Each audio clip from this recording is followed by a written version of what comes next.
Your big city public safety workers experience an awful lot. Fire, to the car wreck, the shootings, to the rescues. The repetition of that just beats in your mind like a drum. I've been doing this for 40 years now, and the ones that were really horrible always stay.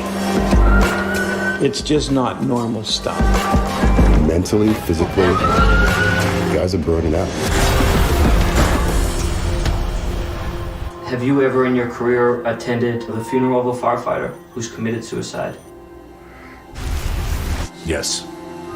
He was suffering, and we knew the incident. And we and the fire service have gone to funerals over the years many, many times that we knew the person had taken their own lives, and it wasn't spoken about.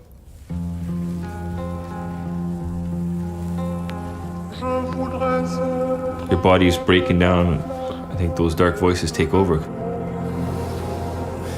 Their hard drive's full. If you listen to what the firefighters are saying, get us help.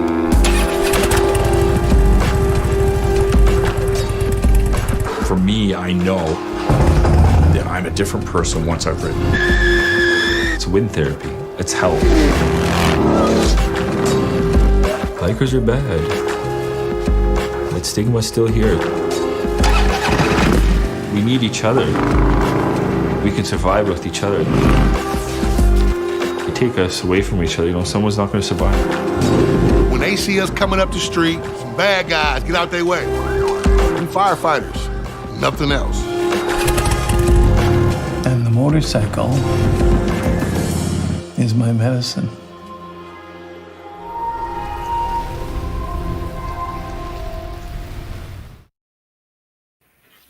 Hey everybody, it's Rob, National Fire Radio. Welcome to our live stream tonight. Very honored here. We are with the cast and crew of Florian's Night. Joining me is the beautiful Melissa Lawler, our field correspondent. Melissa, thank you for being here. Thank you for having me. So really quickly, we're going to do some introductions so everybody that's watching out here can kind of see who we're dealing with. So we have Pan, who is the director of this fine documentary. We're joined with Captain Jack Cooper from Toronto. We got Smitty, or Kirk Smith, retired FDNY. Tiny, one of the senior lieutenants, from what I understand, out in Detroit. And then we got Rod, the OG McDonald. Guys, thank you for being here tonight. This is an honor, and it truly is. Out of all the things that we've done with National Fire Radio, this is by far one of the coolest things yet. Thank you. Thank you very much for having all of us on today. Thank you. So I kind of want to start off with Pan. Pan, you're a documentary filmmaker. Where did this idea come from? Well, I think, the Florian's Nights Motorcycle Club was, founded just 10 minutes from my house in East Vancouver. And so our executive producer, Sean Galveo, and Crowbar Pictures, which is a local production company in Vancouver, approached me one day and said, there's this bike club and these guys ride as a coping strategy for PTSD. And it's also this incredible club that promotes peer support amongst active and retired members of these fire departments. And I said to him, it's kind of an interesting story because I said, and he goes, we have to start shooting in 2 weeks. They're about to open up a new chapter in New York City. And I said, Sean, man, how do I just green light an entire production in 2 weeks? I haven't talked to, one other crew member. I don't have a cinematographer. Where money? What are we going to do here? And so I leave the meeting and I kind of was like, I got to think about it, man. But at the time it was a no. I wasn't going to do the movie. And I get into traffic just about a block from where Sean and I met. And Rod pulls up in front of me wearing a Florian's Nights patch on his motorcycle. And he and I are bumper to bumper in traffic for about 35 minutes. And so I had about 35 minutes to stare at this guy's patch. And I thought, man, this is so serendipitous. I thought, you know what, maybe I can pull this together in 2 weeks. And that event convinced me to give it a shot. And 3.5 years later, we're here with a movie. That's awesome. So who started this club up? But Rod, is this your story as far as like how this came together? Well, I came in after the original group formed the club. And it was a fellow named Nick Elms, who you see in the movie. And he brought in some firefighters from Burnaby and North Van and New West. And I was at a local Harley shop. They were having a show and shine or something like that. And the guys recognized me because I was president of the union for so many years. And they walked up and said, "Hey, Roddy, how you doing, man?" And I said, "Hey, what's with all the cuts, batches?" And they told me about the club. They said, "Why don't you come out and see it?" So at that time, it was in a garage. That was the clubhouse. I went out there, and you see it in the movie what the club meant to me. It became very important to me. 100%. And I mean, the crutch that I want to focus on is that for all of you that are here, we have this issue in the fire service with post-traumatic stress disorder, depression, mental health. Just I don't want to say it's a smorgasbord of mental health stuff, and we have, unfortunately, some of our members are even resorting to taking their own lives. And you guys are all setting out, to find this win therapy to really kind of deal with some of these issues. And I think, like, as far as the film went, Rod, between you and Jack, when I first started watching this, you guys set the tone so well for this that it just blew me out of the water. When you had the map and you were going through your calls and the things that you've experienced, in your career, and drawing those lines, that was such a powerful moment for all of us. Did you realize in that moment what that was going to be like? Well, the entire production was not scripted. It's all spontaneous, and every firefighter, battalion chief on down, everyone in the service has a map. They've all got a map, and we all don't handle it the same. And it's the ones that are struggling, and some of them we can't save because they've lost their lives to the depression, and that's what this documentary was really all about. It was about trying to stop the carnage from the brothers and the sisters we all love. I want to just say one more thing. This documentary applies to everyone in society. If you've got these kinds of incidents, it gives an avenue for help. There's help out there, so it's for everyone. Now, Jack, I want to come to you for a second. Jack Cooper, you're a captain in Toronto. You were telling us in the pre-show as we were getting ready that you're almost there. They're going to have to carry you out of the firehouse. But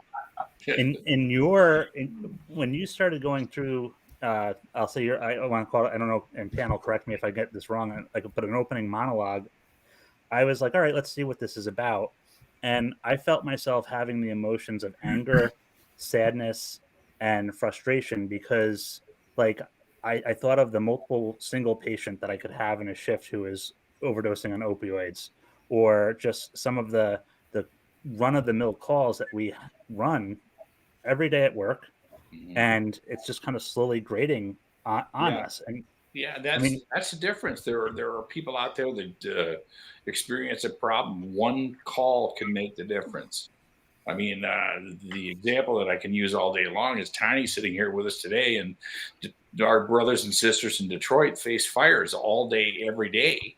And I work in the city of Toronto, and instead of fires all day, every day, I have maybe 1 or 2 fires, and I have, between 7 and 10 overdoses where people are dead and gone.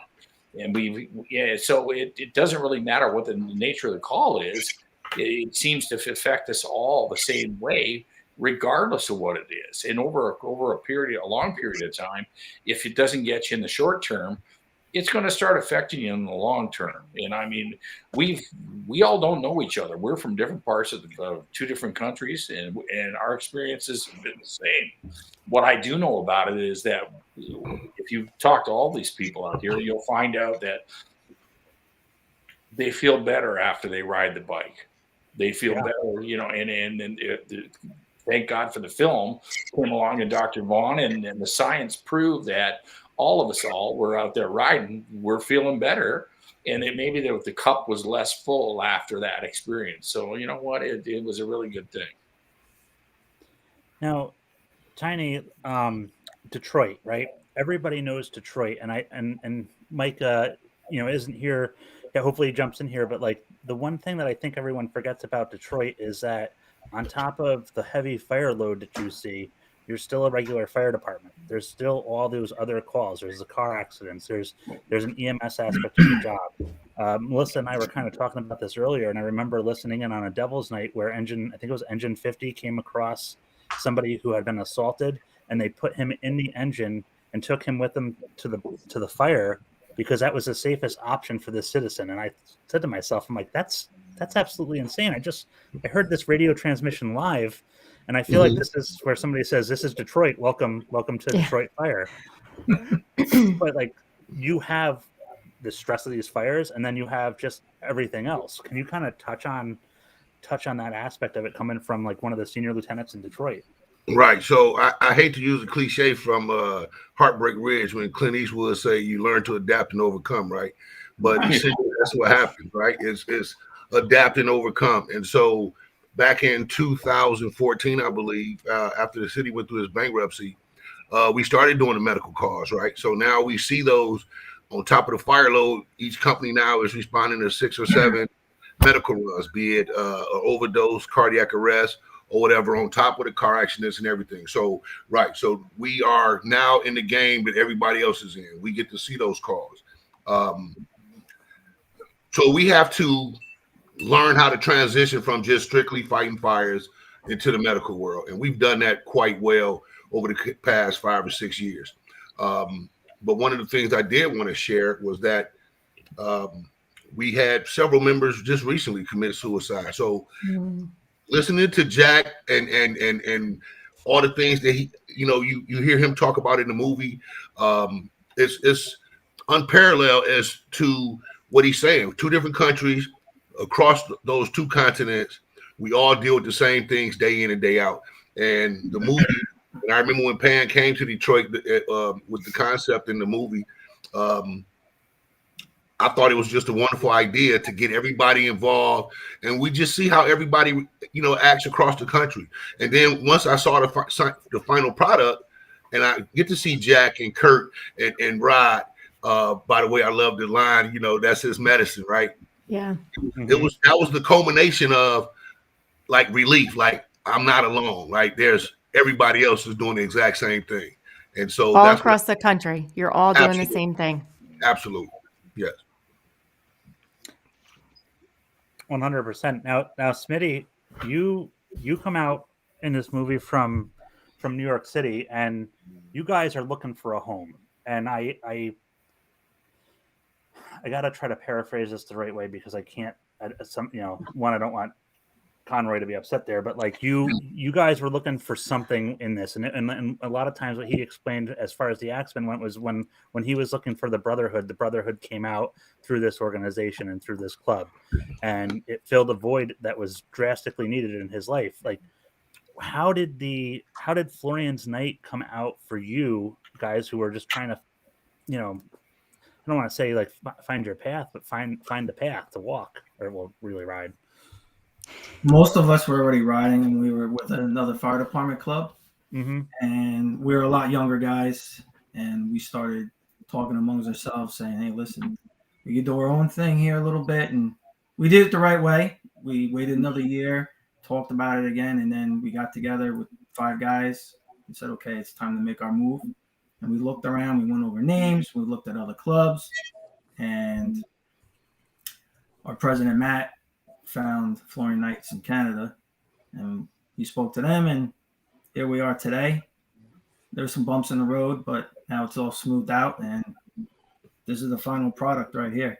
And we're all making friends. We're all doing the right thing for a right cause. And, they don't. I don't know if it's all smoothed out. We're still here in Vancouver. Well, you can hold the fort down. You're doing all right. We're trying.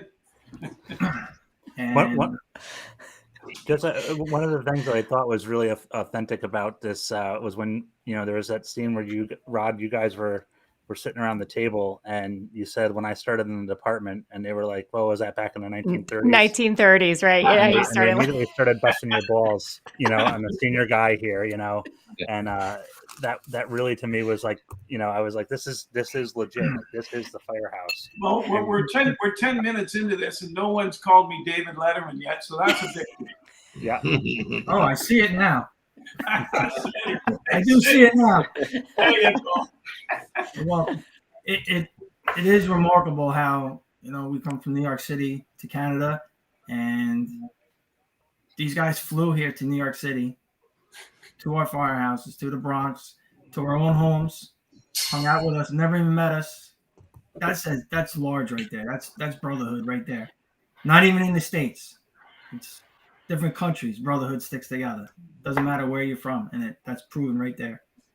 So, that's something that I also remarked on too while I was watching the video as well, Smitty, because it was just to watch that you had never met before, and you're coming in from Canada, and by the way, I love Canada. Shout out! Can't wait for the border to be fully open so I can go back over. And it's the same. You're having the tribe, as I was talking to Rob about it before. It's the tribe. You are going from Vancouver. It's the West Coast coming to New York City. And it's the same issues that affect firefighters and EMS all throughout the North American continent. And I think it was a parallel I kind of drew today when I was, kind of thinking about how this night was going to go, and that, like, how many of the people from that were in the film, they were talking about the fact that the events of September 11th really kind of,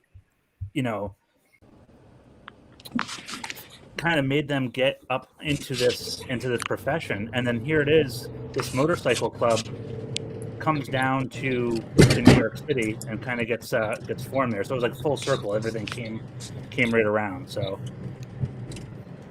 I think Mike's joining us here. Hello, everybody. Yeah, I had a little issue I had to handle. Sorry I'm late.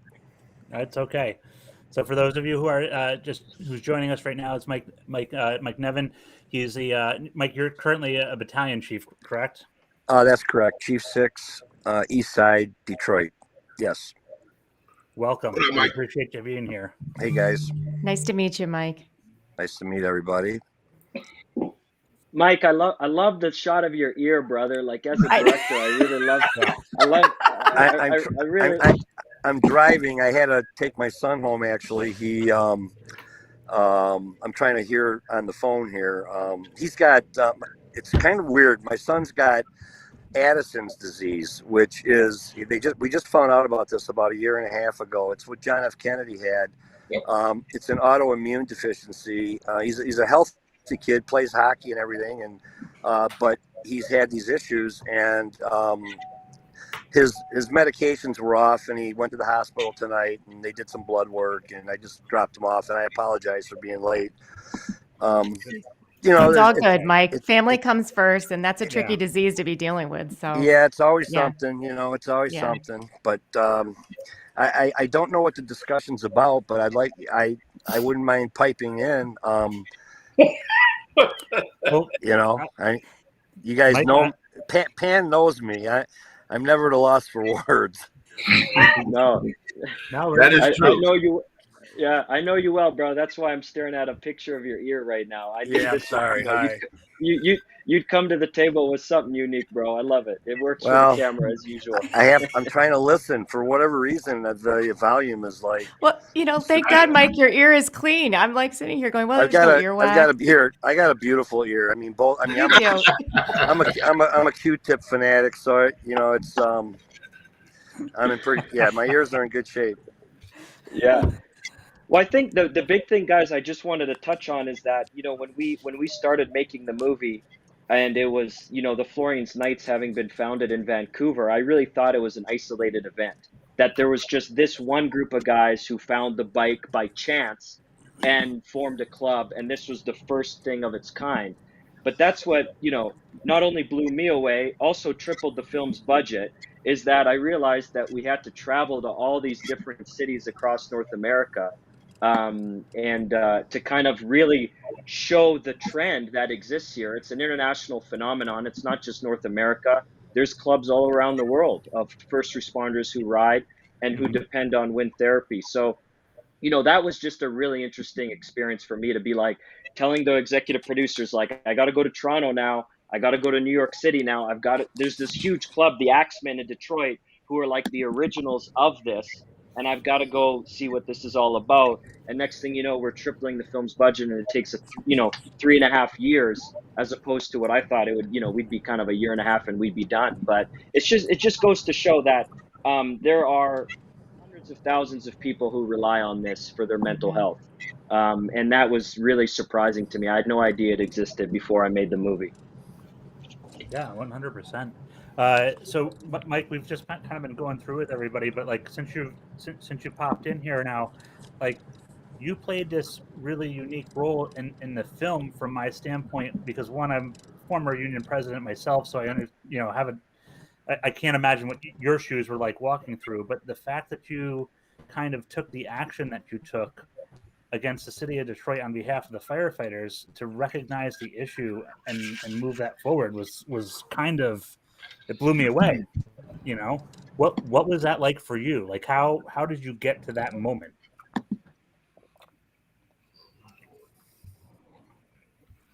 I think he froze, Mike. Lost him again. Yeah. I agree with you, Rob. I mean, when they came to that part of the movie and he said that, Pan, you gave him a kick in the ass. That's what he was saying. Everybody came in there and they're like, I have to do something about this. And he pulled out the sheets, and it was front and back of every firefighter in Detroit. And I was like, I got goosebumps from that, watching that, because he was taking, and he's like, somebody's got to do something. I'm losing my firefighters. And as you said before earlier, you had some firefighters commit suicide this year, a few of them. So he's trying. He's going to make a difference here with this, I hope, anyway. Absolutely. Mike, you back? Can you guys hear me? Yeah. Let you know.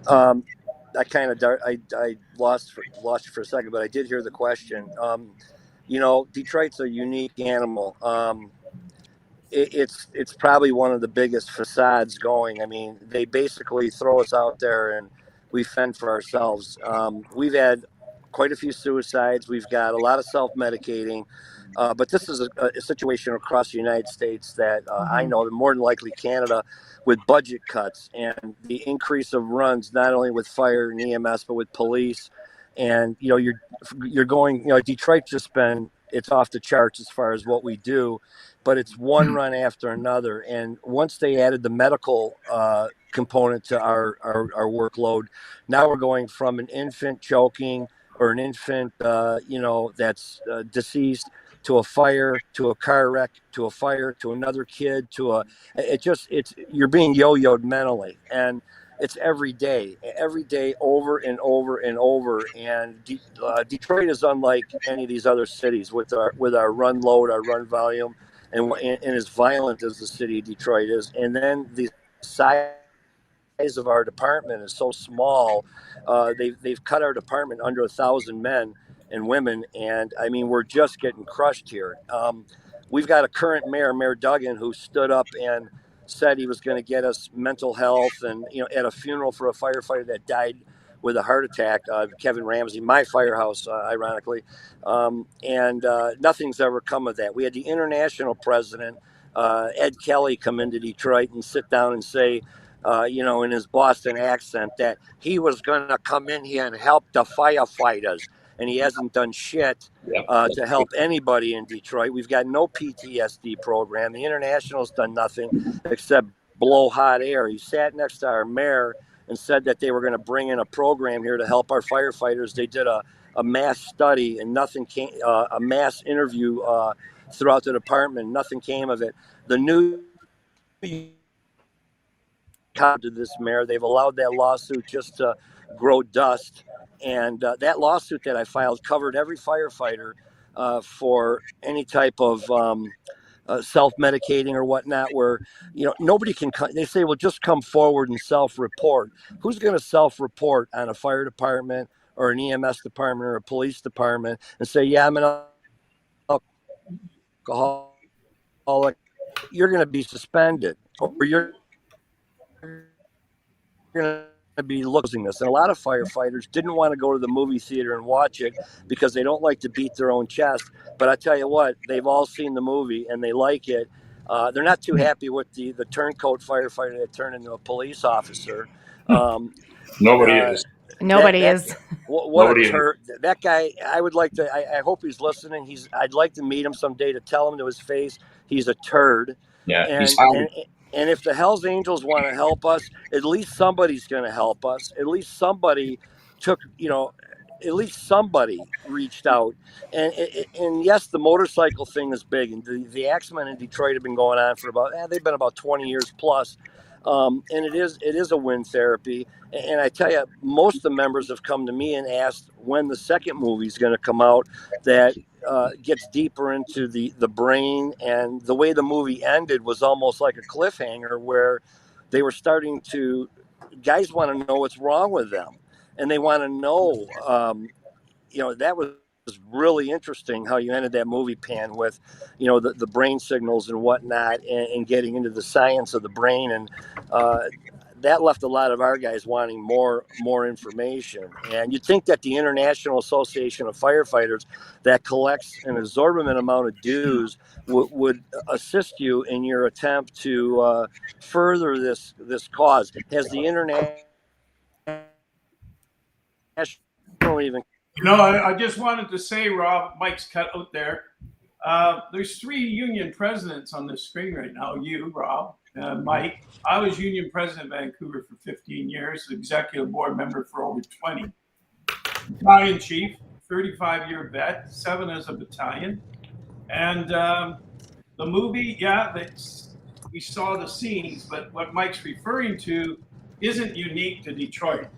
We got to get real here. Yeah. It took years and years. And what's happened in the fire service is there was a heavy alcohol presence. Heavy presence. And yes. It eventually got weeded out. Perhaps the wrong term there, but it got the wrong term there. It was taken out and stopped, and we dealt with it. It was a union management thing, went around all the halls, and we had the talk. And what happened from that is that was the coping mechanisms for many, many men and women. Booze is a coping mechanism for a sign that there's an illness or a mental issue.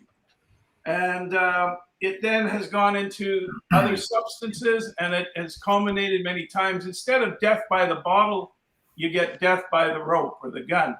So that's true. kind of like the background to how guys have coped, going back to the 40s, the 30s. I mean, the war vets came back from World War I. A lot of them got onto the department, and they were screwed up. Anyone who knows anything about the trenches, those guys couldn't come back normal, but they also had that paramilitary thing, and they became firefighters. Same thing in the Second World War.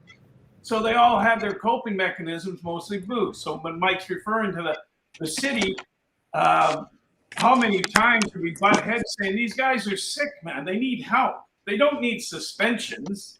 They need some assistance. And it's like pulling teeth.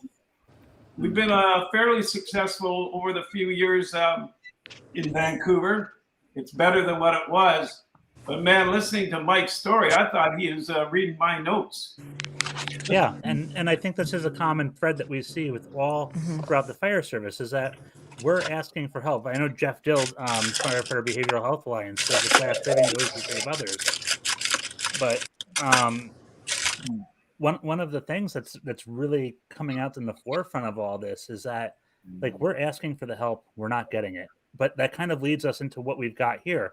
We've got 2 motorcycle clubs represented in the movie that have really kind of stepped forward to fill a void that was very much needed, between the Florian's Knights and the Axemen. I mean, like, that to me is because, like, when the people who are supposed to be stepping up to fight for us are not fighting for us, or when we're turning to that city administration and, as you guys said, and I think Mike said it in the movie, like they want to take the picture with us when it's, time to run for office and for the photo And then they ops. ditch you. Yep. But then they want to ditch us when the moment is when they actually have to put actions to matter. That's where this brotherhood, and that's where, like, I think with National Fire Radio, we tell everybody the brotherhood is still alive and well, and it's not gone, because you guys are all an example of how this brotherhood came together and is, and we said we call it wind therapy, but for you guys, this is how we're doing it.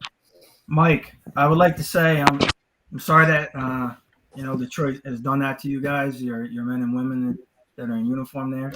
I'd like to talk to you offline, because FDNY does have a great counseling service unit, and if you want to talk about that, we could talk about that offline, and I can kind of lead you in the right direction, and they can give you some pointers to bring up to the council members, because a lot of those guys are retired guys. They're doing it on their own time. They're not getting paid. They're volunteers. Yeah. Well, they're great. They're great guys. They come to the firehouses. They talk to them. They're old timers. They talk to the young guys, the mentors, and it really helps out. So if you like to talk offline about it, we can let you know that it's there. You just got to keep hammering them down on it, Yeah, I think it's a money thing. It's it's Detroit, like I said, is a unique animal. It's kind of like a Vietnam. I said that our helmets should be light blue. We're like the UN. We're like the Detroit firefighters are like the guys in those 1960s Vietnam clips in the rice paddy saying, "Hey, Mom, I'm okay." Thumbs up with the ace of spades in their helmet, and they're just going for it out here. And we've got pretty rigs now. We've got some nice equipment, and we're getting better with physical injuries, but it's the mental injuries that we're starting to take, and the city doesn't want any liability for that, because it's expensive to take care of those kind of injuries and to put people off duty and to take care of people the right way. And firefighters got to know when they sign up for this job, especially in the big cities, they're going to chew you up and spit you out, and that's just the way it goes. Some guys can handle it, and girls, some can't. And you're right, we pretty much take care of ourselves in the city of Detroit. We do have retirees that volunteer, because we want to hear it from our own people that can experience it. It's a unique job. It really is, the stuff we go through. And what a lot of people don't realize is we're the first on the scene that puts this mess together and gets it. Yeah. Well, I think the one thing that I wanted to bring up is Tiny. Okay. No, go ahead, Jack. Or No, go ahead, Coop, nothing really. Rod. I was just going to say that one of the things, instead of, like, we're not beating around the bush here. This is real shit. Yeah. And one of the things, if a guy falls through a floor in a 3-story tenement building, for shit's sake, you've got more brass, man, and whatever. Carter has pills kind of shit. And they all go visit him at the hospital. It's mandated. We got to go see Billy Bob. He fell through a floor. He's not doing so good. But when someone books off, and it's something to do with stuff they can't see, can't measure it. Broken leg's a broken leg, but a broken mind, Well said, historically, has been dealt with we want proof that you can't come to work. The guy's hanging on by a thread, and because of HR policies and civic policies, somehow the firefighter with the mental issue is almost ignored. And they've got light duty programs, return to work programs. They got more programs, all designed to get these people back to work. Nobody does any visits. It's seen as a different kind of beast. And it's been a struggle for so many years. And when Mike's speaking, I totally relate to what he's saying. but the gift is now. The gift is where we are right now and why we're here, and why we're all on the same screen at the same time. Right. Because this stuff did not happen before, and it was not brought to anybody's attention. Exactly. So we have to move collectively as a group of people. And that's why there's people from all over North America on the goddamn screen right now, is because we feel the same way. And we've all seen somebody, brothers, sisters, suffer, and we need to move forward. And we know from what at least now other people know that we've been watching as people passed for all these horrible reasons, and we knew that it was a bad thing that was going on, and now there's the science that proved it. Pan brought it to the screen with Sean, and it's out there for everybody else to see. It's now up to us to carry that ball and move it forward so everybody else understands this is going on today. It's going on tomorrow. It's not going to change the goddamn fire service. It's not. It's still, we put the wet stuff on the red stuff. Y'all go get it. Yeah, that's what we do. That's what people that we do. That's what we do all the time. So you know what? Bring it to everybody else's attention. Let's move forward. Let's go. I think you've got the platform here. We've got it. You've got the movie out. Everybody's here talking about it. We're bringing it to the forefront. The science is real. We can prove this.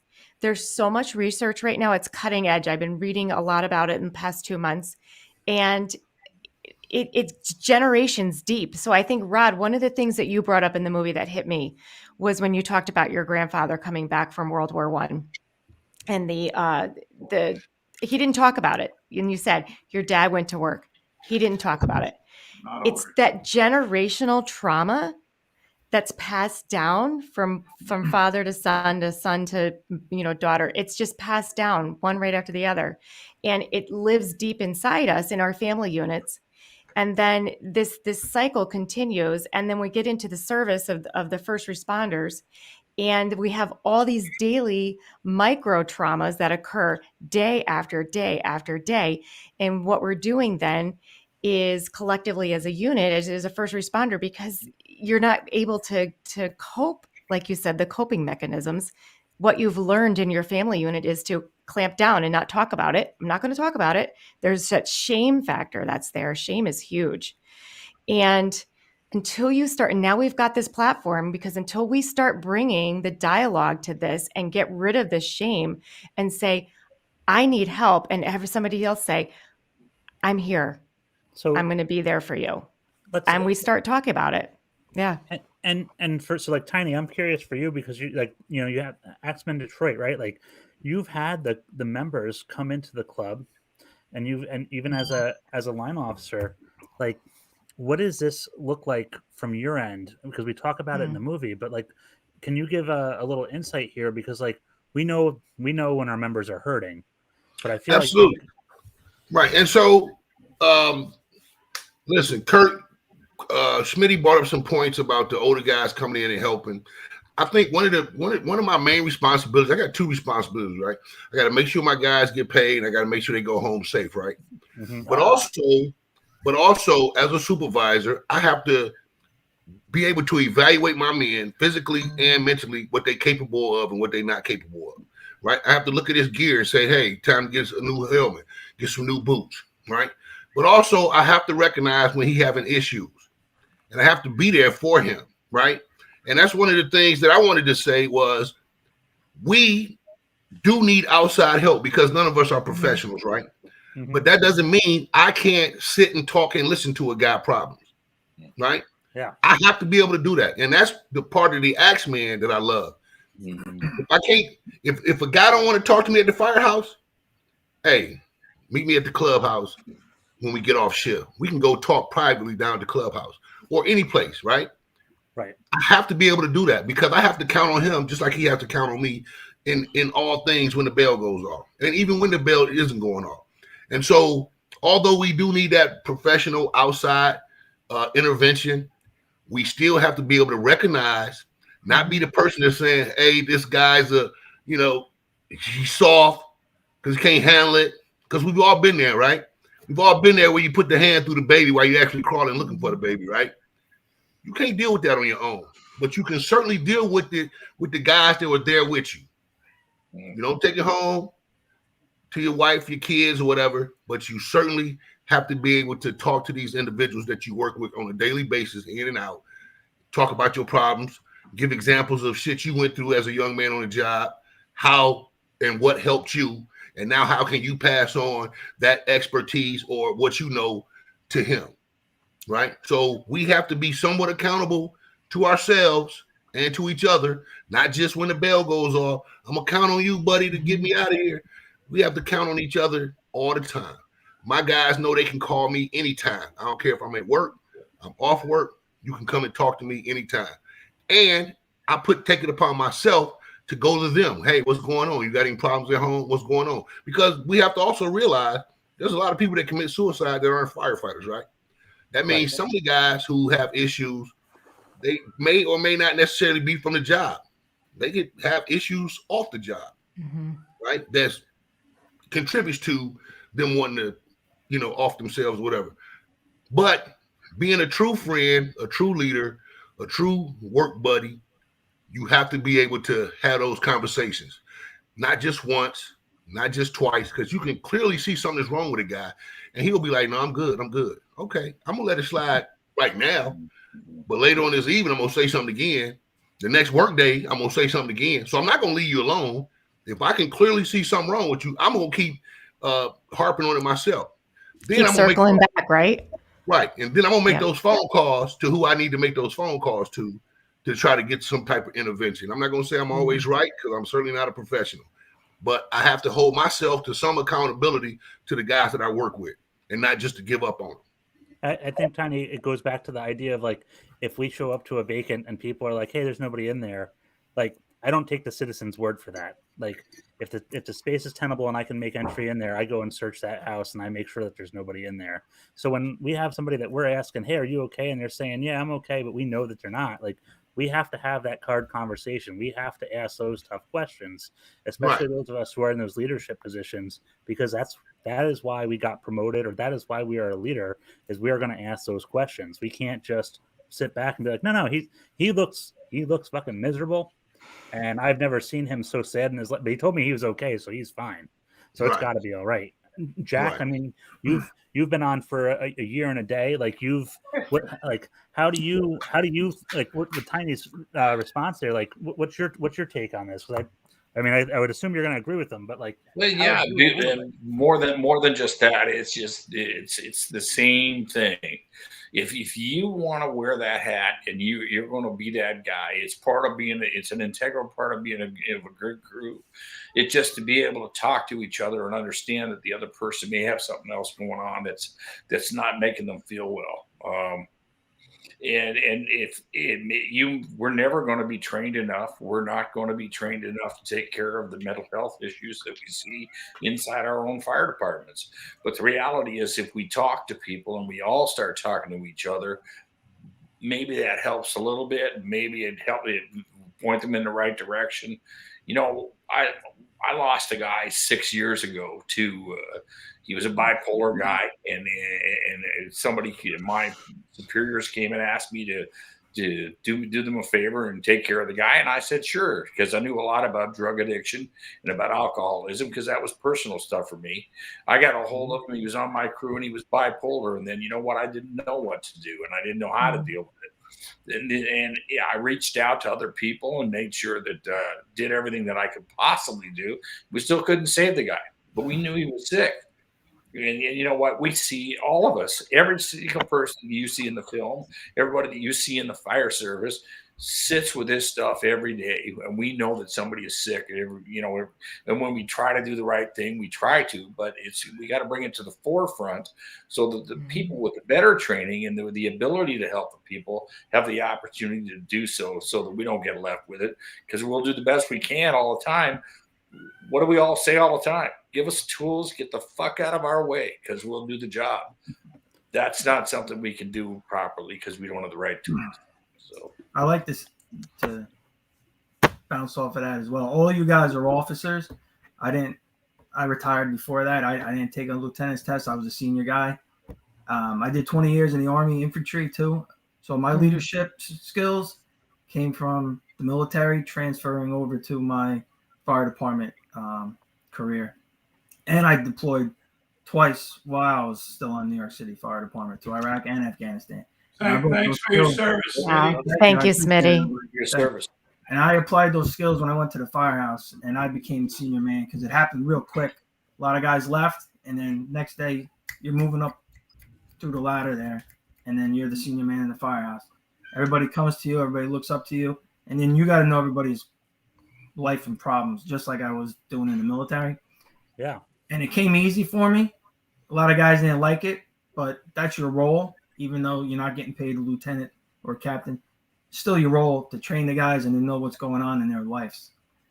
Some guys look up to you still. You know, I get calls from the guys, hey, how you doing? I call the firehouse still. You know, I buff a little bit here and there. You know, you want to know what's going on in your old area. I'm not going to lie, I do buff out a little bit. But it's good because then when you call there, it makes them feel good too that, hey, you know, you didn't just work here and leave and not still check on us. And those guys need to know, your senior men need to know, they need to, and if you're not around, they need to take up the slack and go talk to their men too that they're with on the truck or the engine or the ambulance for EMS guys. They need to know everybody what's going on. Because before I was New York City fireman, I was a Fort Bragg firefighter, Department of Defense for 2.5 years. Mm-hmm. And since I've been on the job up here, I'd say four or five guys committed suicide that I know from that department. Out of the blue, you wouldn't even think of why they did it. Out of the blue. Like, you wouldn't even know they had problems. And it hits you like that. And in the military, I got hands full of guys too. Yeah, and numbers is retarded. Yeah. It Thanks just, for your service, Smitty. That was 95 Bravo, bro. Nice. 11 Bravo. My man. So, yes, absolutely. So, and that's a valid point, right? I was a junior NCO, brought those leadership skills over. And I think that helped me in how to progress as it related to the fire department, right? And those are the ones you can't save. I had a guy who was never late to work, never missed a day's work in like 11 years. And that morning when he didn't show up, I immediately called the commissioner because I say something is wrong. We went down to his house and we found him in his dining room. He had ate a bullet, right? So those are the ones you can't catch because they come to work and everything is okay. It's the outside the work issues that's causing the problem, right? But for the ones that are affected by the job, we need to pay just a little bit more attention to what we're doing every day. Don't go in our office. Don't be away from the men. Get to know everybody, right? And try to help that way. And I'm going to say this one too, the Cry Wolf guys. I dealt with one of those individuals as a friend too. He was a Cry Wolf, if you understand what I'm trying to say on that one. Absolutely. You definitely have to watch those guys because you might think they're BSing, and then the next minute they're not gonna. And it's their way of trying to reach out to you in their own little weird way. Right. But you have to treat everybody the same. Like, all right, because this is life or death. Right. Well, there's no procedure for this. There's no one in the middle. There's no. There's no. But I want happening in Vancouver? Sorry, Tiny. No, that's all right. I just wanted to say in that situation with Smitty being a senior guy, he's spending more time with the guys than the officer is, right? So he's closer to it. Well, and he brings up the point of like this, because this is the fire service across the country, is we are seeing the senior man come on at a lot younger age than like Rod started, Tiny when you started, Jack when you guys started. Like there was a senior guy in that fire station, and he had been around for a while. Now, like on my job, I think my senior guy in my group 6 years on, and he's a senior man because we've experienced that much turnover and we had that many guys go. So now, like Smitty, you had the life experience of being in the military, having that NCO experience, and then like you come in and you get a couple years on the department, and then all of a sudden, people they left. They retired. People with 30 years on left, and how old were you when you became 18 years guys, and then the 15-year guys got it, and then all of a sudden, boom. You see, in Vancouver for many years, and we're proud of it actually. We're promoted by seniority. There's exams, but most of the guys work their butt off, and they all pass pretty well. So we have a very senior-oriented department. And by the time a guy gets to be an officer, there's something that, you know, you don't demand respect, you earn it. But most of the guys who put their time in, man, they've earned their stripes.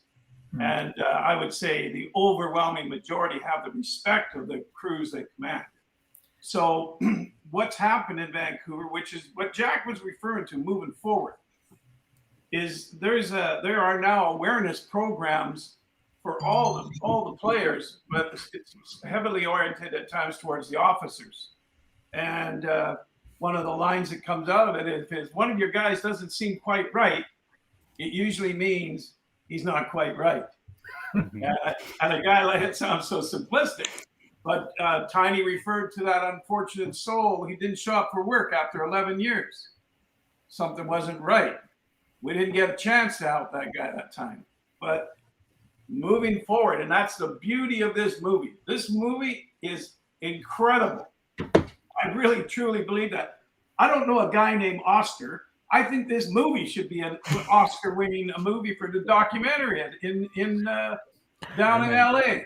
This is a great documentary, and it's going to help so many people, not just firefighters, war vets. They're out there in the community now, and if their families have an idea of PTSD or PTSI, and they see this movie, and they go, "Wait a sec, that's my son Bobby. He's having that stuff," and they go and try and get some help. This movie is gold. This movie is gold. That's the end of my commercial. I'll back you on that 100%. Here, yeah. I think the one thing is like people ask me now, you know, with the film out, and they go, "Is this the answer to our problem?" Right? And that's always kind of an uncomfortable question for me, because I don't think anybody here on the call, and correct me if I'm wrong, but I think we even talked about this before, Tiny, like it's like it just kind of feels like the motorcycle club and the bike and wind therapy being a coping mechanism is filling the gap.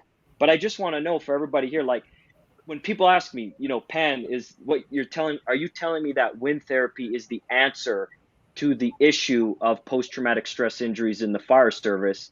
Like, what is the response to that? You know what I mean? Like, is it just one path forward? And kind of how do you guys address that if people were to ask you? Because I've been asked countless times, you know, if I hold the magic key here with this movie, you know? It's one path, right? It's the path I chose. And it's as well as these guys in the movie, they all chose this one particular path, and this path is a coping mechanism for them. But through that path, we've done so much. Being a 501c3, every dollar we take in, we give out. That's another path that went through the wind therapy path, right? So there's lots of paths that we can take. There's lots of paths that are therapeutic and help, but for us, this is the path for us. So, but it's not the end all be all. There's other things. Some guys love fishing, whatever you name it, right? So, but for us, this helps us cope, and it allows us to help other people that are dealing with everything else. Because us being a 501c3, every dollar we take in, we give out to firefighters, police officers, EMS families that are in need. We have a program called No Child Sleeps Alone for Christmas. We go to all the area hospitals during the Christmas season, like right now, and we deliver teddy bears to all the children in the hospital wards. We have a muscular dystrophy ride every year that we contribute to. We have our annual Hotter Than Hell ride, which all the proceeds go to the burn camp to help the children that's been burned in fires. All those things help us keep doing what we're doing. All the help that we give help us keep doing what we're doing. That's how we benefit from it. So it's not just us riding. It's through riding, we're able to help so many other people, but that keeps us going. But it's just one path. But people can choose whatever path they make, which they like. And there are plenty of fraternal organizations within the fire service. I know in the Hudson Valley we have Hudson Valley Guns and Hoses. It's police and firefighters. Like there's, they're getting together to do fundraisers as a 501c3 to raise money, and there's a brotherhood and a sisterhood that's coming out of that organization to do something for the greater good. But there's other things that are happening behind the scenes that we'll never see. And I encourage everybody, whether it's you're, on a motorcycle and you're joining a club, to doing something like Guns and Hoses, or even as Rod was talking about in the movie, like he's a painter, like these are things that we can all bring to the table that give us, like, my outlet's the piano. I play horrible piano. I live stream it on Instagram and Facebook sometimes, and I'm surprised Zuckerberg hasn't shut down my account for it yet. But it's an Send me a link next time. One part of the doc, and the doc is huge about mental health and firefighters. Yep. But the part of the movie, and I think a lot of people are kind of wondering what the hell went down here. 35 years on the job.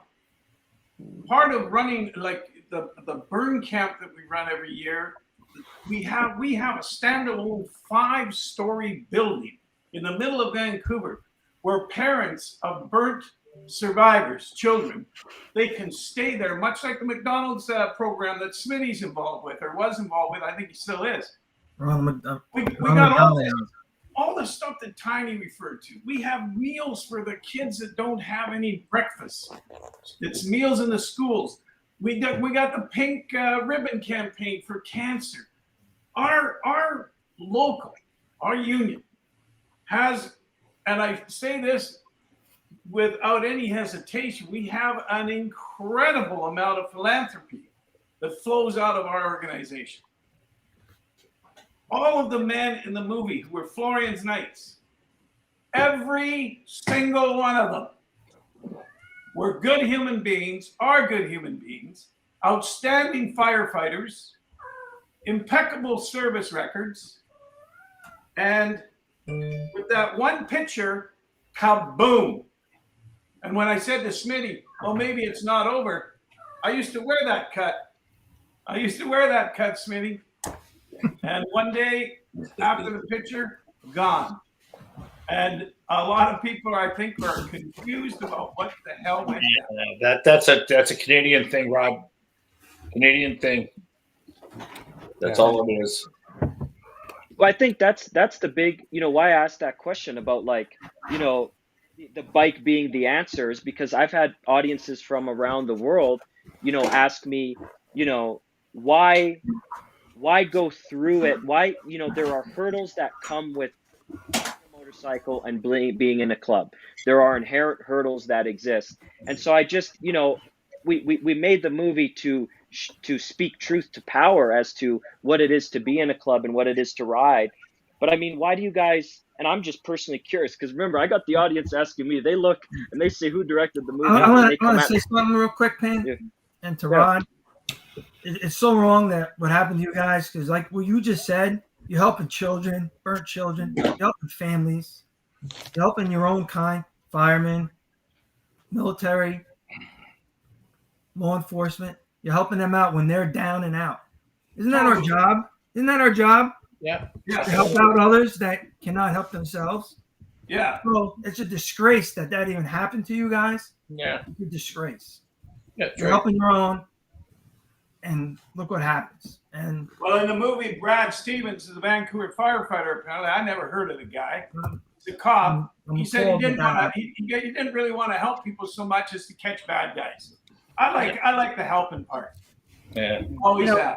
I think one of the things that I pulled out of it was there was a line, that he said, and he talked about judging people for the company they keep. Mm-hmm. And I've been in rooms before. As far as like doing a 12-step program, I've kept some company with some folks that maybe aren't the best. I'm a Catholic. The Pope's gone to prisons. Is he a bad person? No. And I think that's what I really pulled out of this, is that this horrible line that came out of this was, oh, it's the company you keep. No. That's not like, that's the fire department does one thing, is we don't judge who you are because we can't see you in the smoke. That's so right. We don't care who it is. We come in and we help you. And there's the redemption part of this. And what I saw in the movie is that even with that part of the documentary coming out and us having to talk about that reality, in the end, Rod, you're still here. Smitty, you're still here. Jack, you're still here because the main mission for all, and Tiny, you as well, the main mission for everybody here is the betterment of this job and the brotherhood and the sisterhood. And that's what I got out of it. And that's where I was so thankful for Pam because he put this into focus for us. So, Well also, said. everybody, we're joining by Melissa's cat. I here. know. I'm sorry. So, but Oh, good. you know, We got the cat. We got Jack's dog. It's all good. Mhm. I'm Party. so sorry. It's all right. You know what I like about this group? You know what I like about this group is, I don't know, Jack, you got 40 years. I got 35. Tiny's a senior lieutenant. Smitty, you've been to the tough battle zones and so forth. But the four of us, and Pan might not relate to it, but I think he might now. He's been in the halls. The four of us could jump on a rig tomorrow night. I'm going to be the chief. You guys have to fight for the rest. Anyways, I got the line. We could jump on a rig tomorrow, trust each other right to the frickin' max, and get the job done and come back and have a nice steak and salad, and it all would be Jake, man. And that's what the fire service is about. So I know there's a lot of people out there that are really thinking, you know, those Florian Knights guys in Vancouver, they're good men. And they are good men. They are good men. Yeah, that was they're good men. You're damn right they are. There will be. Well, I think, and that's why, again, bringing in the, like, Tiny again with the Axemen, the big why bring in another club into this narrative? It's because I wanted to show that it can be done. You know, that longevity is possible. You know, and the Axemen have been doing this since when, Tiny? Like, you know, you guys have been doing this there you go. in multiple cities. Like, it's that you guys were the beacon of hope to me because I thought it can be done and sustained over decades, you know, when the support is there from the community. And, you know, Tiny, I just think, man, like you guys were that for me. You know, you guys were the beacon of hope for me that the Florian Knights can do it. Right. And I think, you know, the Florian Knights is just like every other chapter. They started and they went on. It's just unfortunate that the city of Vancouver put those guys through that. It wasn't the guys of Vancouver. It wasn't their association with anybody. That was the ill compassion of the administration in Vancouver, not recognizing how beneficial this was to those guys. We've grown. I can't remember how many states, but we got 33 countries. 33 chapters across the United States. We got 2 or 3 chapters in New York, 4 in Ohio, 5 in Michigan, you know, Texas, South Carolina, you name it. And we build on that. And I won't say this, we're unique. The Florian Knights and anybody else have the same goal in mind, right? Which is helping their fellow brethren out. And I think that is what the Vancouver administration should have focused on. Are these guys doing anything illegal? Absolutely not. Absolutely not. So what is the issue? Right? And as Rob said here today with the Florian Knight sign behind him, right? It's unfortunate they went through that. But it wasn't because of the members in that chapter. It wasn't because of the members in that club, period. No matter where they at, New York, Vancouver, whatever. That was the people that are in charge oftentimes don't really understand what we're doing. Everybody wants to put you in a box. Sometimes you can't live in a box. That's how motorcycles started in the first place. Guys came back from World War II, and they couldn't find what they needed to help them cope. So they started motorcycle clubs, camaraderie, brotherhood. And that's what it's about. And so we've just carried on that tradition, just as the Florian Knights are carrying on that tradition. Unfortunately, in Vancouver, somebody wanted to stop the tradition. And I don't know if in a very judgmental way. Right. I don't know if because of Marlon Brando, they didn't like his character in the movie, right? I don't know what it was. Canada is one of those weird places where they have these strange ideas. That's it. Go ahead. Who shot the dog?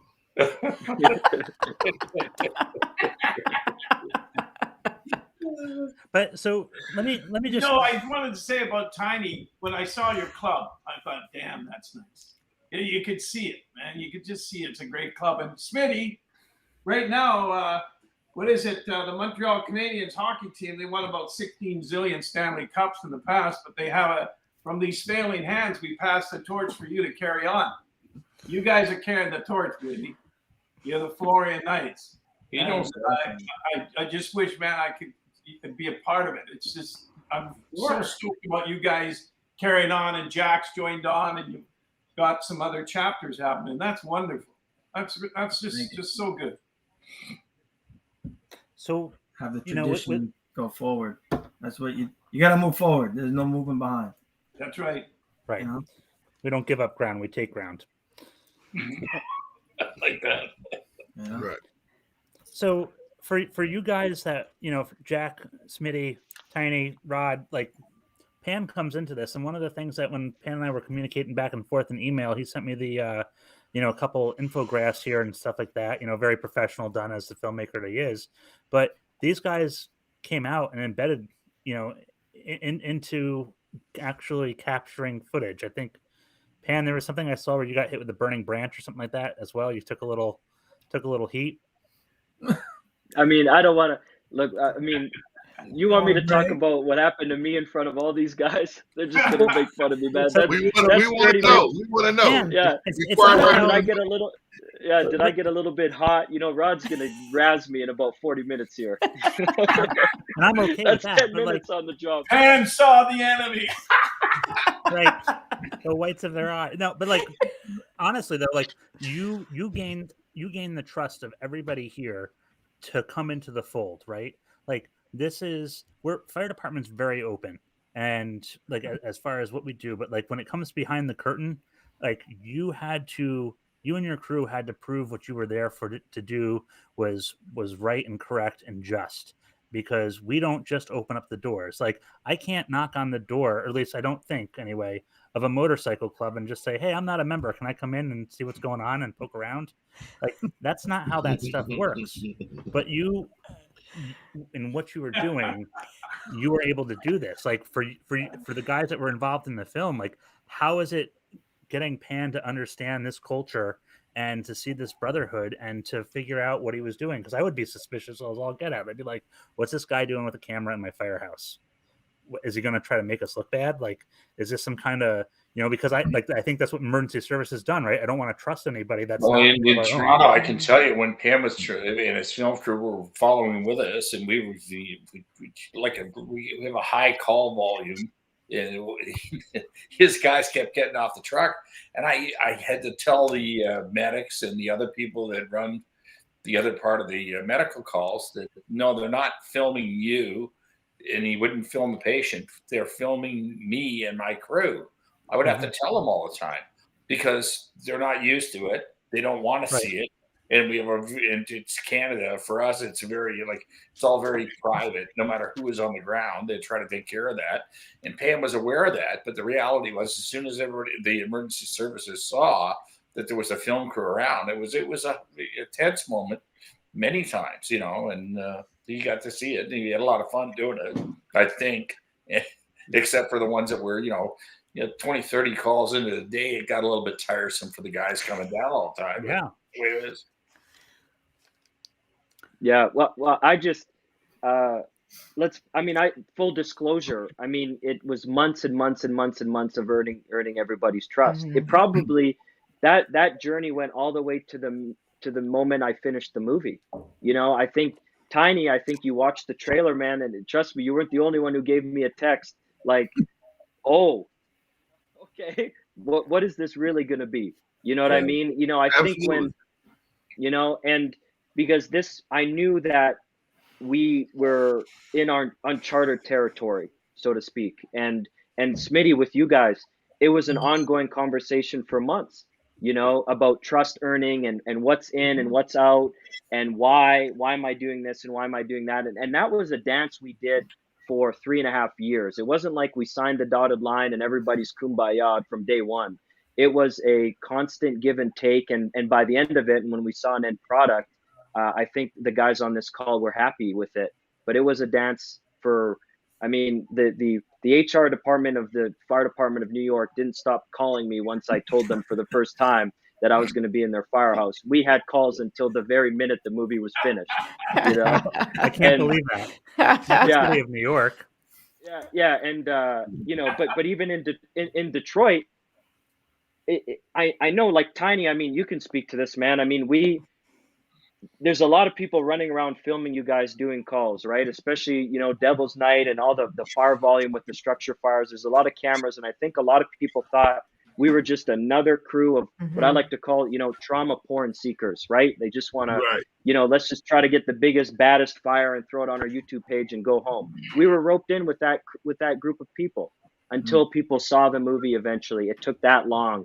You know, is that, am I accurate there, Tiny? You know, it kind of, that's very accurate. And as you remember, I text you several times like, hey, bro, you know, I don't know, you know, I'm looking at this trailer like, I don't know what we're doing here. And you was like, hey, listen, I'm telling you, it's going to be okay. And so I was skeptical, you know, but he reassured me, no, this is a good project, because honestly, when you came and filmed, it was like 2 years later when I heard from you, it was like, oh yeah, the movie coming. I'm like, wait a minute, what movie? Like, wait a minute. New phone, who dis? Right. And so when I saw the trailer, I was scratching my head like, oh shit, I'm about to get in trouble over here. I don't know what's going on. But he reassured me that everything was good. And of course, Mike Nevin was heavily involved at the time as well. So I was happy for the opportunity. I appreciate the opportunity to be able to, in some small way, contribute to a very large problem. And if it helps people, especially in the fire service, but if it helps people in general, I'm thankful for the opportunity to be a part of these gentlemen and Well said, hopefully my friend. make Well some said. good for our brethren. You know, when Pan and I obviously geographically were linked, Right. The big difference, right? He would call me and he'd say, "Yeah, I'm going to go meet so and so with the public relations." And I'm retired now, but I used to say, "Yeah, good luck with that, kid." You know, there's not a chance in hell you're doing what you think you're going to do. But I will say this to the man, and I've come to know him and love him. When he finished this finished product, this is the second commercial. It came out brilliant. It's absolutely brilliant, and nobody was put in an awkward position. The filming, the integrity of the filming, and the respect for confidentiality where it was needed, and then capturing the heat of the moment, like in Detroit, getting the guy coming down the ladder, he's on fire, for God's sake. It was done with so much class, and I was surprised how a guy 29 could be that cool and classy and make something like this. It was beautiful. I think, and again, I just think it's a riveting, beautiful document. Way to go. Well, that's how Smitty always describes me, cool and classy, man. He's the first. He's always telling his friends, you know. You know, if Smitty did something wrong, I wouldn't tell him because I saw him hit that heavy bag and I ain't anywhere near him. Yeah, seriously. Yeah. Don't worry, man. That's why do you think I'm here? I'm in the coldest part of Canada because I know he will come find me. But it's that was the, for me, just the nerve-wracking is, first off, I knew that we were doing something that I don't know, really hadn't been done for a century. You know, guys opening up about the things that were opened up in this movie, and yet we were going to present this all together to the world all at one time. Going to receive the text messages from all of you all at once. And that was half years. We were just working on the relationship, you know. So yeah, it's. We lost you, Pan. Yeah, something happened there. Can you hear us, Pan? You got me now? Yep. Yes. Yeah. Well, you guys go ahead. Anyway, you go ahead, Rob. Sorry. No, it's all right, man. I think that, and that was like I said to when I reached out to Pan, you know, Jeremy sent me the email on this and said, hey, like this mental health stuff is kind of up your alley because I'm with a critical incident stress debriefing team, and I'm very much in tune because I've buried too many of my brothers to deal with this, and I have a a training business outside of here that deals with firearms, and I talk with my students in the class about my own path down suicide. And because and I mean it to every student I have, they have my number, and if anything ever happens, they can call me. I don't care what time it is, because I've gone to the edge and I've seen it, and all but for the grace of God, I'm still here.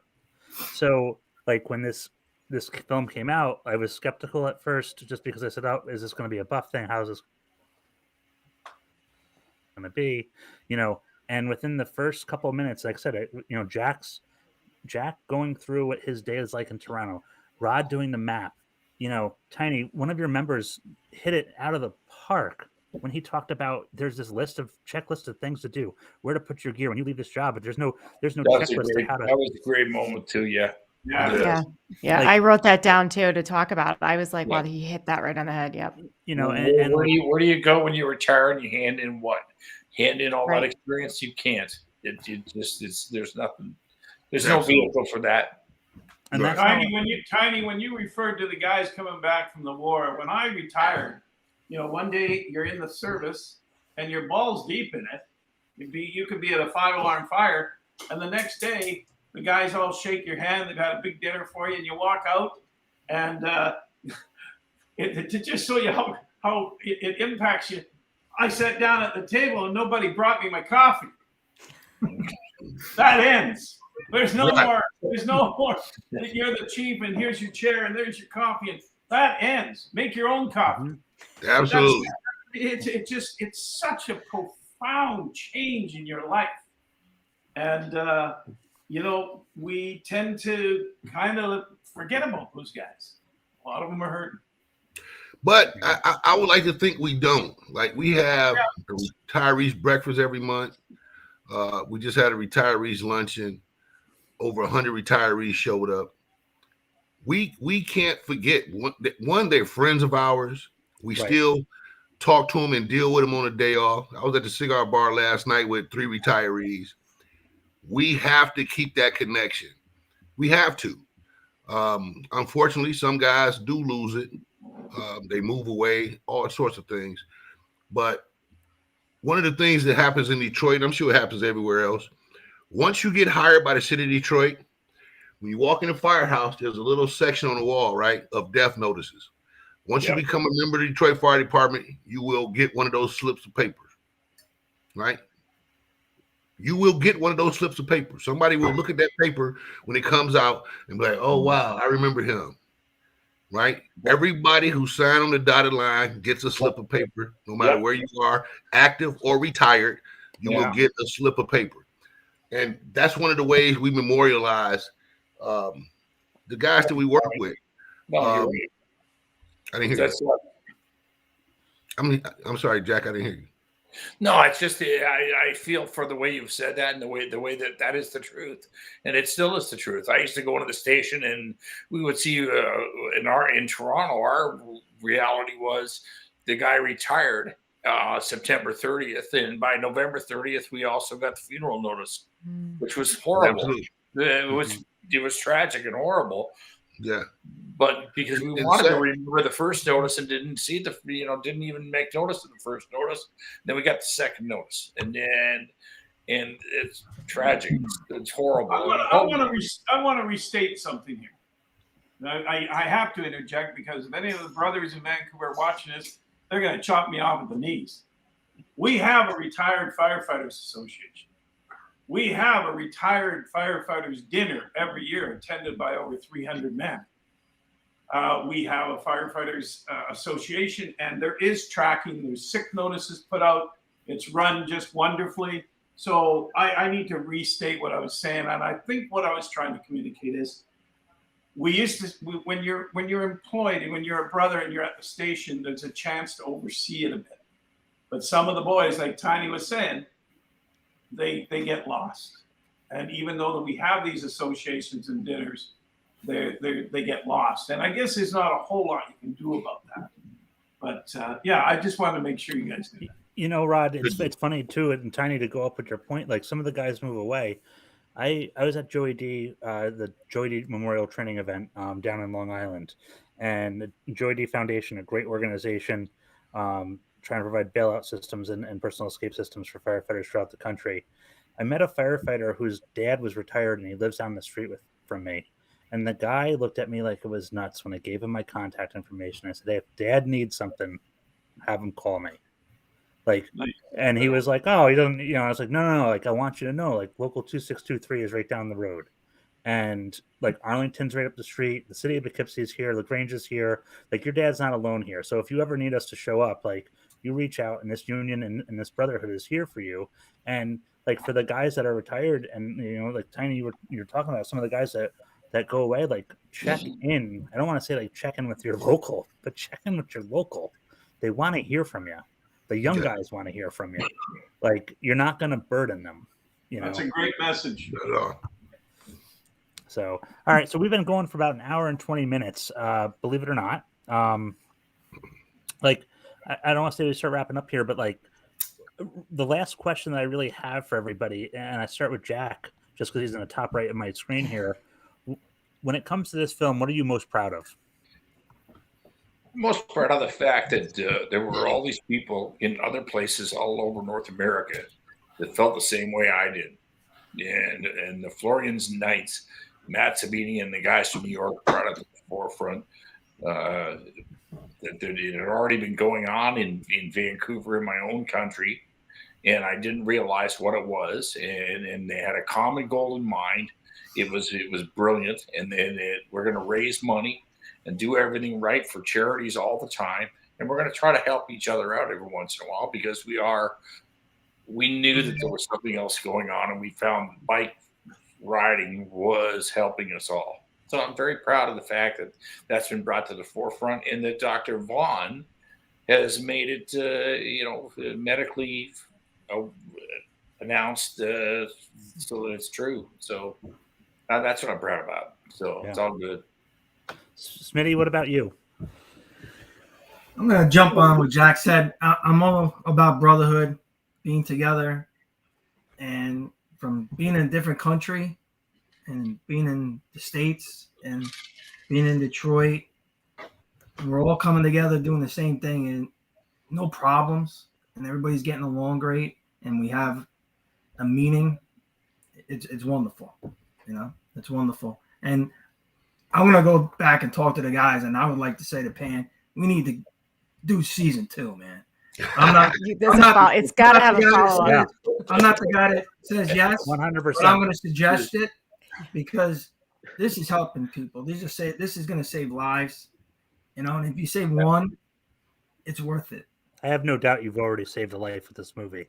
And I say that coming from the place of the podcast and just a short time that we've done it and the impact that we've had.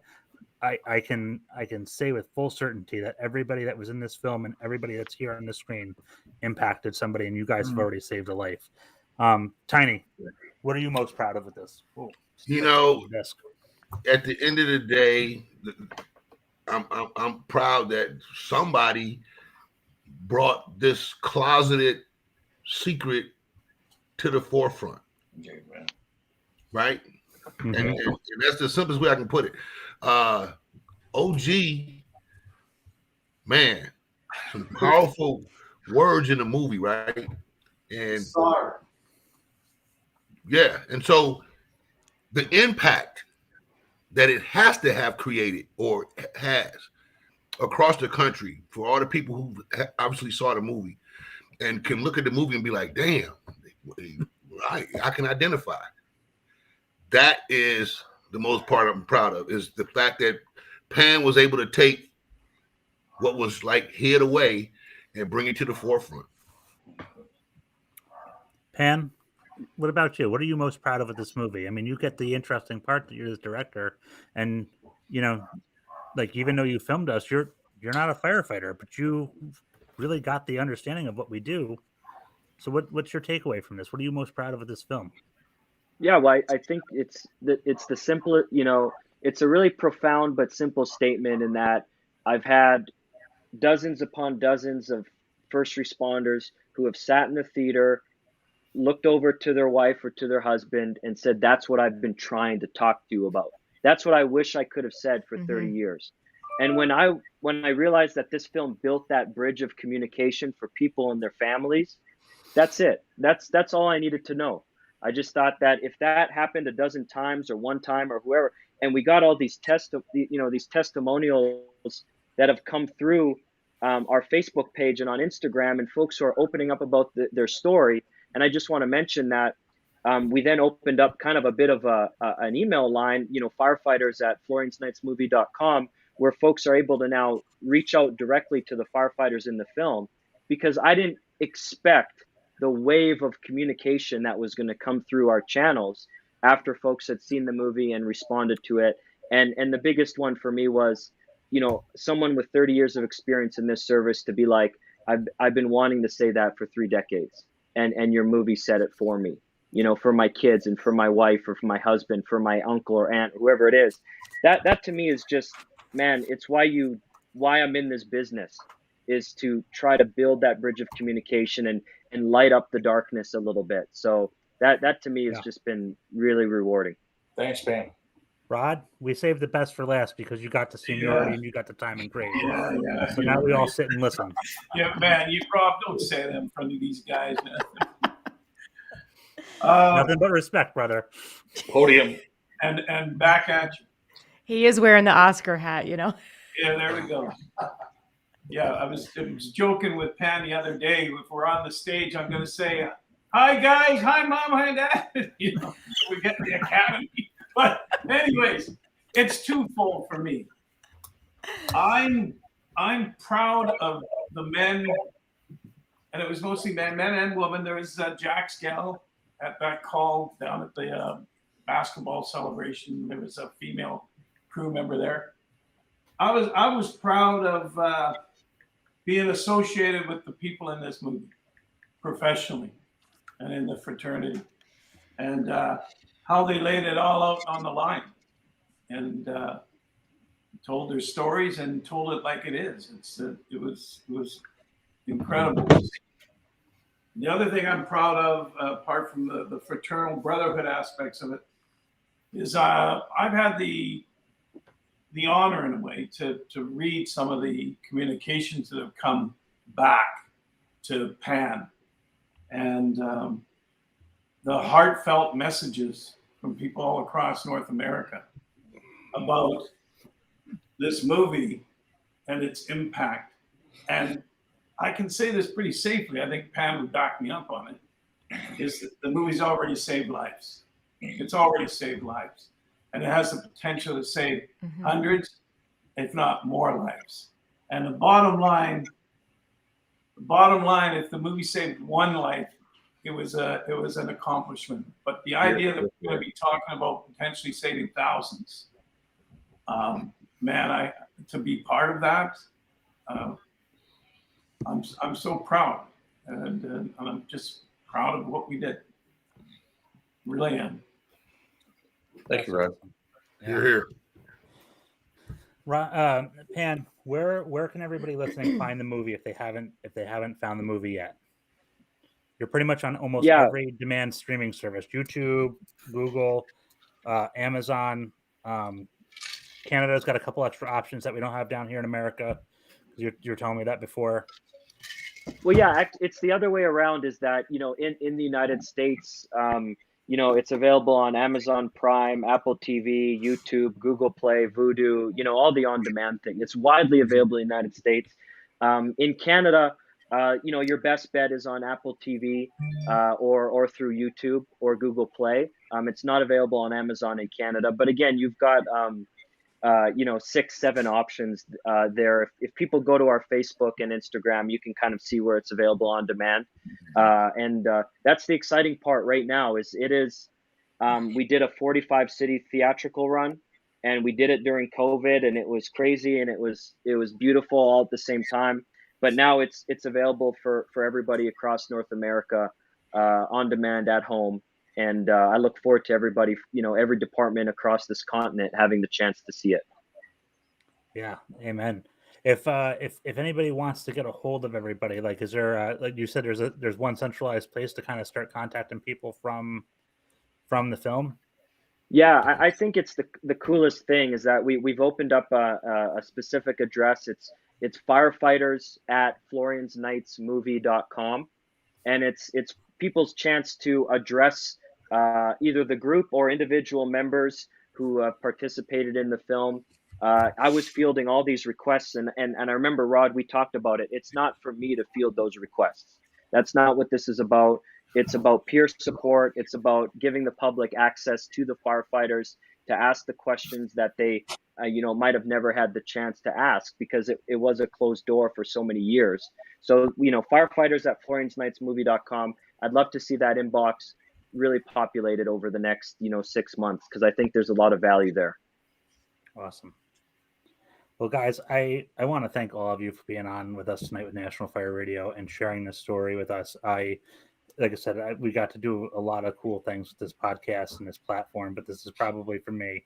Like I even wore my extra nerd glasses tonight because I was nerding out so much about all this. You're missing the tape. So you're right. I am missing the tape. Hang out for a couple minutes once the live stream's down, and we'll talk a little bit. But everybody, on behalf of National, Smitty, what do you got? I'd like to put out some dates we have for the club. Oh yeah. If that's all right with you. No, 100%. Yeah. So February we're doing a clothing drive here. So that's part of what we do. We're doing it in February. Obviously cold weather. So we're doing a clothing drive for Florian Knights. Clothing drive in February. And to start off the riding season, since I'm retired now, I started my own business called RWB Training Solutions. I do firearms situational awareness, first aid, and fire tactical training. I'm going to donate money to Florian Knights, and I'm going to do a tourniquet class for motorcycle clubs. That's going to be my big push this year for tourniquets. Because when we were out riding, I always had tourniquets with me. I was like the first aid guy, and I'm adamant about it. It saves lives. So I'm going to do a class for motorcycle clubs around our area and give tourniquet classes to them and get more tourniquets out there on the street. Personally known a couple of guys that have gone down that should have had a tourniquet put on them. And yeah. And where's the clothing drive? Where's that happening at? That's going to happen in Rockland County. In Rockland County? To be determined in the place. And August 7th is the Rumble for Ronald, the Ronald McDonald House charity we do. If anybody can't make it, you always go online for Ronald McDonald House because we're a 501c organization. And then this year we're going to do a 9/11 run. We have 2 members in the club that's fathers were passed away. Ronald Kiernan, Lieutenant Squad 288, and John Sullivan, Ladder 34, 9/11 cancer. So we're going to ride for those 2 brothers and the rest of them. But those 2 members' dads were lost on 9/11. Smitty, did you just say John Sullivan? John Sullivan, 1134. Yes. I got a story, man. You're not going to believe this. Yeah. When I was president, I got sent a box, and I received it. My executive assistant brought it in, and I opened it up, and I went, "Oh!" And it was a Vancouver Firefighters T-shirt, and it was absolutely ripped beyond belief. And the letter had been sent to me, "Dear President McDonald, because of the fraternal association and the longstanding friendships that have come from Vancouver and New York through our travels in the World Police Fire Games and so forth, we've exchanged many T-shirts, and we believe that this T-shirt was on a member of our department when they responded to 911. Jesus Christ. And the dust was still in there, and the smell, I broke down over the box. Wow. And the person that sent that T-shirt was John Sullivan. Wow. What's we'll definitely that? have to talk. His What are the odds? What are the his odds? sons are VP, so we'll definitely have to get in touch with him and talk about that. Unbelievable. That is wow. That is incredible. I just wanted to put that out there for everybody that's listening. That is some of the events we are doing this year, and along with the rest of the events that you're doing in Detroit, Tiny. Absolutely. You're doing good stuff. You're doing good stuff. And thank you. I appreciate it. 2022 is gonna Likewise. get even better. Likewise, brother. Likewise. We all in it for the same thing. But anybody can go to our website, actionmc.org, and check out our events list. Our annual Hotter Than Hell Ride, which is our biggest charity event, brings in all our chapters from across the country. And that's the second weekend in July. But yeah, please, by all means, check our page, actionmc.org, and check on all the activities we have coming up this year. All right. Well, guys, thank you so much for being here with us tonight. I appreciate it. We're going to end the stream, but for everybody for tuning in, thank you so much on behalf of National Fire Radio. This is Rob, our field correspondent, Melissa, and the cast and crew of Florian's Night. Thank you so much. Thank you very much for having us. Thank you very much, and Merry Christmas to everyone. Yes, Merry Christmas. Hang out for a minute, guys, after the outro plays, and we'll chat real quick before we end it up for us. Look at it. I run into burning buildings for a living. It does affect us. PTSD exists, but where do we vet all that out at? It's wind therapy. Wonderful job. All right. Thank you. Bravo. Yes, thank you for the opportunity to be here. No, you guys are awesome. This is great.